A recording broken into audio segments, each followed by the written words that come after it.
کوئی دہشت گرد اب یہ نہیں سوچ سکے گا کہ وہ پاکستان میں دہشت گردی کرے یا دنیا میں دہشت گردی کرے اور افغانستان میں جو ہے وہ آگے پناہ لے. لیکن ران صاحب اب ذرا نیریٹو کی سائڈ پہ جاتے ہیں. نیریٹو ڈومین کے اندر ویسٹرن بہت سارے ایسے جریدے تھے, بہت سارے ایسی خبر رساں ایجنسیز تھی جنہوں نے بڑی غلط رپورٹنگ کی. روئٹرز نے غلط رپورٹنگ کی, اسکائی نیوز کی یلدا حکیم تو ایک پراپر بی جے پی ایجنٹ کے طور پر سامنے ایکسپوز ہو چکی ہیں. اس کے علاوہ بہت سارے اور جریدے تھے, بہت ساری اور ویب سائٹس تھیں اور چینلز تھے جنہوں نے غلط رپورٹنگ کی ہے. دوسری طرف ہم اپنے ہی برادر, یہ تو چلیے ویسٹرن میڈیا ہوا نا, اپنے برادر ممالک کا الجزیرہ ہے قطر کا, اس کے اندر بڑی غلط قسم کی رپورٹنگ ہوتے ہوئے دیکھ رہے ہیں. وہ کبھی جو ہے دہشت گردوں کو فائٹر کا نام دے دیتے ہیں, کبھی یہ کہتے ہیں پاکستان نے اٹیک کیا. یہ دیکھے بغیر کہ پاکستان نے جو ہے صرف دہشت گردوں کو منع کرنے کے بعد, ڈپلومیٹک ٹائز سارے کے سارے ایگزاسٹ کرنے کے بعد پھر ہم لوگوں نے دہشت گردوں کو ٹارگٹ کیا ہے, یہ چیزیں نہیں دیکھی جاتی ہیں. تو ایسا کیوں ہے کہ ہمارے جو برادر ممالک ہیں ان کی طرف سے اس طرح کی آواز آ رہی ہے؟ دیکھیں, ہمیں برادر اسلامی ممالک کی بے انتہا عزت ہے. ان کا بیان ہو سکتا ہے کسی غلط فہمی پہ ہو, ہم ساری صورتحال جو ہے وہ ان کو ایکسپلین کریں گے, ان کو آن بورڈ لیں گے. اس سے پہلے بھی جو ہے وہ آن بورڈ لیا جاتا رہا ہے. یہ جو افغانستان رجیم ہے یہ وہاں پہ تمام دہشت گرد تنظیمیں اور جو بھی کوئی دہشت گرد ہے اس کی جو ہے وہ اماجگاہ بنا ہوا ہے. وہاں پہ اس وقت پوری دنیا میں جہاں جہاں کہیں بھی کوئی ٹیررسٹ تنظیم پائی جاتی ہے تو وہ وہاں کابل میں جو ہے وہ موجود ہے, اور اس کے لیے وہاں پہ ہر قسم کی جو ہے وہ سہولت حاصل ہے. وہاں پہ وہ سیف ہے, جو کہ یہ سیفٹی اب پاکستان نہیں رہنے دے گا.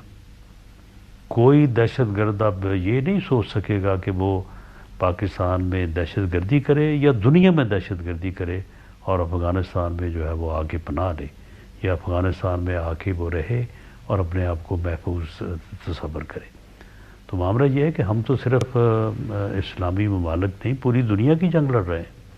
ہم تو پوری دنیا کو جو ہے وہ دہشت گردی سے محفوظ کرنے کی جو ہے وہ جنگ لڑ رہے ہیں. تو اس لیے تمام ممالک کو جو ہے وہ پاکستان کی بھرپور جو ہے وہ تائید اور سپورٹ کرنی چاہیے. اور میں سمجھتا ہوں کہ یہ جو بیان جس کا آپ نے ذکر کیا یہ کسی غلط فہمی کی بنیاد پہ ہو گیا ہوگا, لیکن قطر ہمارا بہت ہی جو ہے وہ دوست اور پیارا ملک ہے. تو انشاءاللہ تعالیٰ وہ ہمارے اس دہشت گردی کی جنگ میں ہمارے ساتھ کھڑے ہوں گے. اچھا, وہ تو کھڑے ہو جائیں گے, لیکن ران صاحب اپنی پولیٹیکل پارٹی ساری کی ساری آپ کے ساتھ کھڑی ہوئی ہیں. میں اسپیسیفکلی پی ٹی آئی کی بات کر رہی ہوں. ان کی طرف سے اسٹیٹمنٹس تو ابھی تک صحیح آ رہی ہیں, پازیٹیو آ رہی ہیں, لیکن کیا ہماری پولیٹیکل ایلیٹ, پولیٹیکل پارٹی ساری ایک پیج پر ہیں؟ دیکھیں, ہماری یہ خواہش بھی ہے, کوشش بھی ہے کہ پاکستان میں ہر جو سیاسی جماعت ہے یا جتنے بھی سیگمنٹ آف سوسائٹی ہیں, whether they are related to business or politics, ان سب کو جو ہے وہ پاکستان کی مسلح افواج کے ساتھ قدم بقدم کھڑا ہونا چاہیے. آج سینٹ کا اجلاس تھا تو اس میں ایک بہت ہی مؤثر اور یونینیمس ود کنسنسس جو ہے وہ ریزولوشن جو ہے وہ پاس ہوا ہے. رائٹ. تو اس لیے امید تو کی جانی چاہیے, بلکہ یقین کیا جانا چاہیے کہ وہ اس گھڑی میں جو ہے وہ بالکل پوری کلیئرٹی کے ساتھ جو ہے وہ اپنی لا انفورسنگ ایجنسیز اور مسلح افواج کے ساتھ کھڑی ہوں گی.